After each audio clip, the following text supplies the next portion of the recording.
O perceptron. O perceptron foi o primeiro modelo simplificado de um neurônio biológico.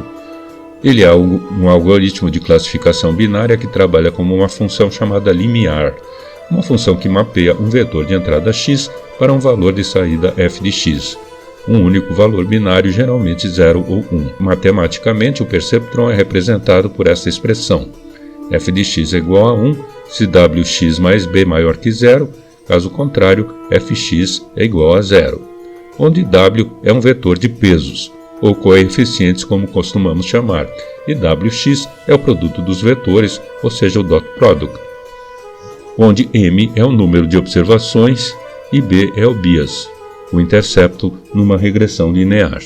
O valor de f de x, 0 ou 1, é usado para classificar x como uma observação positiva ou negativa, no caso de um problema de classificação binária.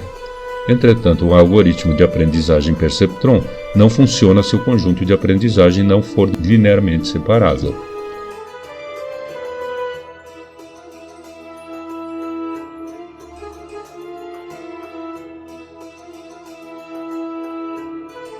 As funções de ativação são o que permite que os neurônios em uma rede neural se comuniquem entre si. Os neurônios recebem sinais de entrada da camada anterior de uma rede neural e uma soma ponderada desses sinais é alimentada na função de ativação do neurônio. Em seguida, a saída da função de ativação é passada para a próxima camada da rede. O perceptron é o tipo mais simples de rede neural em que as entradas são alimentadas diretamente para as saídas através de uma série de pesos. A soma dos produtos dos pesos é calculada em cada nó, e se o valor estiver acima de algum limiar, por exemplo 1, o neurônio dispara e toma o valor ativado, caso contrário, ele toma o valor desativado. Embora a função de ativação de limiar seja interessante, raramente é usada em redes neurais artificiais. Um dos detalhes que diferenciam as funções de ativação é a saída da faixa de sinal. Normalmente esta é 0, 1 ou menos 1 mais 1 ou menos infinito até mais infinito. A escolha da função de ativação faz com que a rede neural possa se adaptar melhor a determinados tipos de dados, permitindo a construção de funções especializadas. Por exemplo, uma função de ativação linear resulta em uma rede neural muito semelhante ao modelo de regressão linear, e uma função sigmoide que simula uma regressão logística. Existem muitas funções de ativação disponíveis para redes neurais. Cada uma delas tem suas próprias vantagens e desvantagens. Veja algumas nessa tabela. As redes neurais usam funções de ativação para executar cálculos complexos nas camadas ocultas e, em seguida, transferir o resultado para a camada de saída. O objetivo principal das funções de ativação é introduzir propriedades não lineares à rede neural. Elas convertem os sinais de entrada lineares de um nó em sinais de saída não lineares para facilitar o aprendizado de polinômios complexos.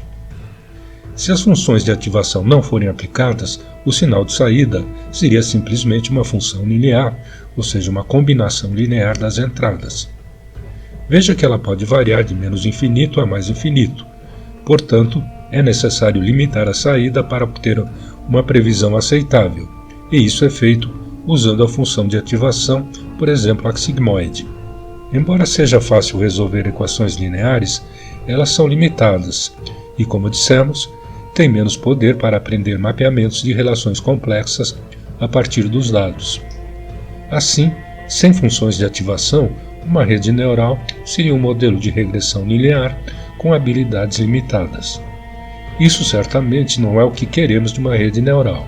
A tarefa das redes neurais é permitir cálculos altamente complexos, e seria inviável processar imagens, vídeos, áudio, etc. As funções de ativação ajudam as redes neurais a entender conjuntos de Big Data muito complicados, de alta dimensão e não lineares que têm uma arquitetura complexa. Uma rede com múltiplas camadas ocultas entre a camada de entrada e saída pode incluir diversas funções de ativação. A função linear. A ativação é proporcional à entrada, isso é, a soma ponderada das entradas. Não importa quantas camadas tenhamos, se todas as são de natureza linear, a função final de ativação da última camada não é nada além de uma combinação linear das entradas da camada anterior. Entretanto, não é possível usá-la em backpropagation, que veremos à frente, para treinar o modelo, porque a derivada da função linear é uma constante. Assim, uma matriz de peso será atualizada com um valor constante a cada vez, o que não levará à minimização do erro. A função sigmoide. Esta é uma função de ativação não linear. A função é contínua e diferenciável, então podemos encontrar a inclinação em qualquer ponto, sendo o gradiente suave, impedindo os saltos nos valores de saída. Veremos a seguir como usamos gradient descent em redes neurais.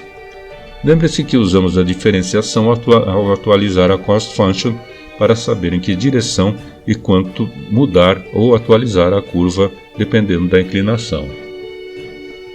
Entradas acima de 2 ou abaixo de menos 2 tendem a trazer o valor de y, o target, para a borda da curva, muito perto de 1 ou 0, e para valores muito altos ou muito baixos das entradas, quase não há alteração na previsão, causando um problema no cálculo do gradiente. Isso pode resultar na recusa da rede de aprender mais ou tornar a convergência mais lenta. A sigmoide talvez seja a função de ativação mais usada. A função arco-tangente e sua prima, a tangente hiperbólica, são semelhantes à função sigmoide, mas elas são simétricas em torno da origem. O ReLU, Rectifier Linear U. Embora pareça uma função linear, o ReLU tem uma função derivada e permite backpropagation. São computacionalmente eficientes, permitindo que a rede convirja muito rapidamente. Apenas poucos neurônios serão acionados por causa das características do ReLU, que torna a rede mais leve, facilitando o treinamento. Entretanto, quando as entradas se aproximam de zero ou são negativas, o gradiente da função se torna zero e a rede não pode executar o backpropagation e não pode aprender. O leak ReLU. Resolvem o problema da ReLU ao permitir que a inclinação negativa seja aprendida. Ao contrário da ReLU, essa função tem uma inclinação na parte negativa do argumento. É possível, portanto, realizar backpropagation aprendendo o valor ideal da inclinação, geralmente em torno de 0,01. O softmax. Softmax é uma função matemática que converte um vetor de números em um vetor de probabilidades. Especificamente, a rede neural é configurada para produzir n valores, um para cada classe na tarefa de classificação. E a função softmax é usada para normalizar as saídas, convertendo-as de valores de soma ponderadas em probabilidades que somam 1. Cada valor na saída da função softmax é interpretado como a probabilidade de adesão para cada classe, geralmente empregada para neurônios de saída em redes neurais que precisam classificar entradas em múltiplas classes.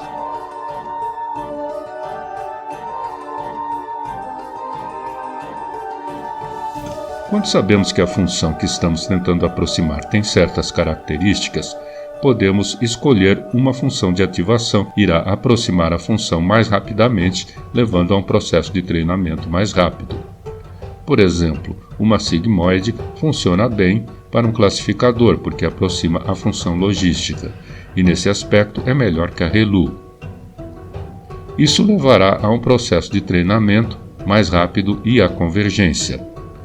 Podemos usar nossas próprias funções personalizadas também. Se não sabemos a natureza da função que estamos tentando aprender, então talvez começar com a ReLU seja uma boa ideia.